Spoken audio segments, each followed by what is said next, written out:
शिव, आपने अपनी ट्रेनिंग का पहला चरण पूरा कर लिया, आपको बधाई। आप अब अपने ज़िले में पहले अटैचमेंट पे भी जा रहे हैं, आपको हमारी शुभकामनाएं। जैसा कि आप जानते हैं कि पिछले 3 सालों से यूनाइटेड माइंड्स लगातार टॉपर्स मीट का आयोजन कर रहा है इलाहाबाद में। इस बार भी हम करने जा रहे हैं।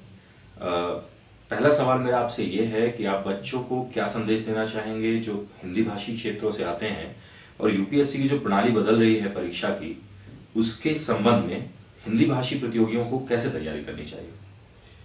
जी, पहले तो बहुत बहुत धन्यवाद आपको इस बात के लिए कि आपने मुझे इस साक्षात्कार के लिए बुलाया।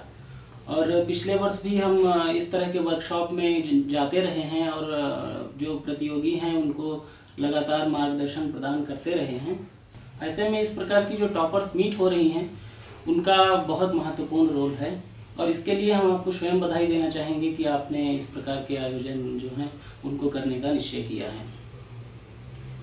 सबसे पहले तो मैं उन प्रतियोगियों को यह संदेश देना चाहूँगा कि जिन्होंने सिविल सेवा को एक करियर विकल्प के रूप में चुनने का निर्णय लिया है, कि वो एक ऐसी सेवा में जा रहे हैं जो कि आज भी, जबकि करियर के बहुत से विकल्प उपलब्ध हैं, उसके बावजूद भी आकर्षण का बहुत बड़ा केंद्र बना हुआ है। इसका कारण ये है कि सिविल सेवा एक ऐसी सेवा है कि जिसके माध्यम से आप वो सब कुछ एक साथ पा सकते हैं जिसको कोई भी युवा पाना चाहता है। जैसे कि इस सेवा में अच्छा वेतन है, एक प्रतिष्ठापूर्ण सेवा अभी मानी जाती है अंग्रेजों के काल से लेकर के, जॉब की सिक्योरिटी है, शुरू से ही व्यापक अधिकार क्षेत्र मिलते हैं। आप प्राइवेट सेक्टर में जाते हैं तो आपको शुरुआत से ही किसी कंपनी का सीईओ नहीं बना दिया जाता है, लेकिन जब आप सिविल सेवा को ज्वाइन करते हैं तो आप बड़े कारपोरेशन, बड़े जिले का शुरुआत से ही प्रभार देखते हैं। आपके अंडर में बहुत से लोग काम करते हैं। यद्यपि कि ये चुनौतीपूर्ण है, काफ़ी विविधतापूर्ण है, लेकिन फिर भी अगर आज समाज और देश के लिए अगर कोई सबसे बेहतर कर सकता है तो वो सिविल सेवक है। तो मेरे कहने का तात्पर्य ये है कि अगर एक साथ ये बहुत सी चीज़ें एक साथ अगर कोई प्राप्त कर सकता है तो एकमात्र करियर सिविल सेवा के रूप में ही मुझे नज़र आता है।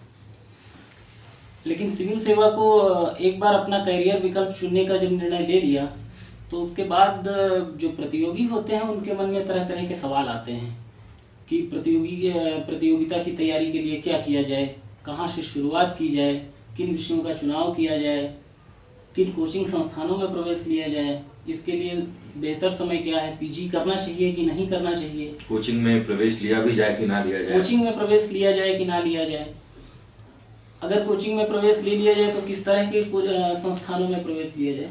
इस तरह के तमाम सवाल प्रतियोगियों के मन में घुमड़ते रहते हैं, और अगर ऐसे में उनको सही मार्गदर्शन नहीं मिलता है तो वो अपने रास्ते से भटक जाते हैं। तो अपने इस संदेश के माध्यम से मैं परीक्षा के प्रत्येक चरण और प्रत्येक प्रक्रिया का विश्लेषण करूंगा और ये संदेश देने की कोशिश करूंगा कि वो सही रास्ते पे आए। सबसे पहले मैं बात करूंगा कि अगर आपने एक करियर विकल्प के रूप में सिविल सेवा को चुनने का निर्णय किया तो सबसे पहले किन चीज़ों का ध्यान रखना चाहिए। उसमें 2-3 बातें आती हैं कि जैसे विषय का चुनाव, विषय के चुनाव के बाद उसके लिए प्रामाणिक पाठ्य सामग्री का चुनाव, और जो सबसे महत्वपूर्ण वो है मार्गदर्शन की उपलब्धता अर्थात कोचिंग संस्थान का चयन। विषय के चयन के बारे में अधिकतर प्रतियोगी अपने एकेडमिक करियर से संबंधित विषयों का चुनाव करते हैं, जो कई मायनों में फ़ायदेमंद होता है क्योंकि उसमें लोगों की पहले से ही अच्छी तैयारी होती है, रुचि भी स्वाभाविक रूप से होती है, तभी वो अपने एकेडमिक करियर में उसको अपनाते हैं और उसको तैयार करना उनको आसान लगता है। लेकिन अगर हम अपने बैच की बात करें तो यहाँ पे लगभग 50% से ज़्यादा लोग ऐसे चयनित होकर के आए हैं जिन्होंने अपने एकेडमिक से इतर विषयों का चुनाव किया था। खासतौर से साइंस बैकग्राउंड के लोग ह्यूमैनिटीज़ के सब्जेक्ट आज भी जैसे कि इतिहास, दर्शन शास्त्र, भूगोल आदि विषयों का चुनाव कर रहे हैं।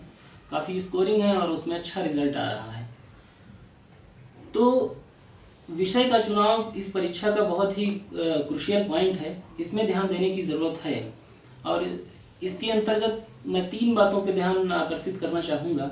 एक तो विषय में अभिरुचि का होना, एक उसमें मार्गदर्शन एवं पाठ्य सामग्री की उपलब्धता का होना, और तीसरा इस समय सिविल सर्विस में उस विषय की परफॉर्मेंस क्या है, अर्थात स्कोरिंग है अथवा नहीं, उसको तैयार करना आसान है कि कठिन है। इन अगर चीज़ों पे इन चीज़ों के आधार पे, इन कसौटियों के आधार पे अगर वे विषय का चुनाव करते हैं तो बेहतर रहेगा। मतलब बच्चों को ये ध्यान रखना चाहिए कि जो सब्जेक्ट वो चुन रहे हैं सबसे पहले उसमें उनकी रुचि हो। जी बिल्कुल, रुचि है, इसके अलावा उस विषय में प्रामाणिक सामग्री उपलब्ध है या नहीं है। कई हाँ, बार ऐसा हो बिल्कुल। सकता है कि कोई रुचि विषय आपको बहुत पसंद है रुचि बिल्कुल बिल्कुल लेकिन उसमें आपने प्रामाणिक सही कहा। सामग्री नहीं है, तो आप हाँ, उस पर अच्छा स्कोर नहीं कर सकते, बिल्कुल बिल्कुल। या अच्छी कोचिंग्स नहीं है, हाँ। तो आप उस पर अच्छा स्कोर नहीं कर सकते। हाँ हाँ बिल्कुल। अब कई विषय बहुत अच्छे होते हैं, जैसे कि साइकोलॉजी हिंदी मीडियम वालों के लिए लगता है कि ये तो बड़ी अच्छी अच्छी बातें करता है, लेकिन दिक्कत ये है कि उसमें हिंदी माध्यम में कम से कम प्रामाणिक पाठ्य सामग्री उपलब्ध नहीं है, और हिंदी माध्यम के लोगों के विगत वर्षों में उसमें अच्छे अंक आए हों ऐसा भी नहीं प्रतीत होता है। तो अभिरुचि के साथ साथ इन चीज़ों पे भी ध्यान रहना आवश्यक है कि क्या उसमें आपको सुलभता से पाठ्य सामग्री उपलब्ध है, मार्गदर्शन उपलब्ध है कि नहीं, और अंततः आप उसमें क्या लिख करके बेहतर कर सकते हैं, अच्छा स्कोर ला सकते हैं या नहीं।